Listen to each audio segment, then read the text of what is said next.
বিধানসভা নির্বাচনের নির্ঘণ্ট নির্বাচন কমিশন ঘোষণা করেছে।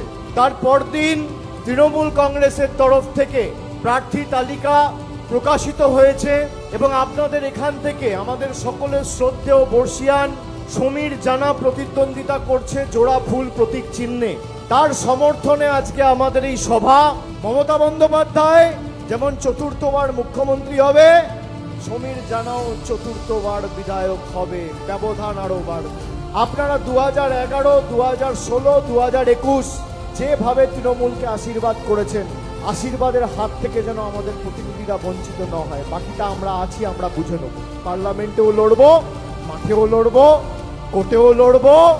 এদের সাথে প্রত্যেকটা জায়গায় লড়াই কাকে বলে ইঞ্চিতে ইঞ্চিতে তৃণমূল কংগ্রেসের কর্মীরা বুঝিয়ে দেবে। কিন্তু আগামী দিন ভোটটা কষ্ট করে দিতে হবে। সমীরদা জিতছে বলে বাড়িতে বসে গেলে হবে না।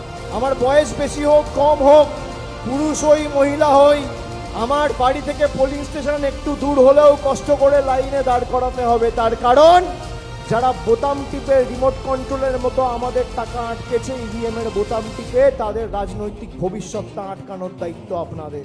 সমীরদাকে আগামী 29 তারিখ খাসের উপর জোড়া ফুল চিহ্নে ভোট দিয়ে বিপুল বিপুল ভোটে জয়যুক্ত করবেন।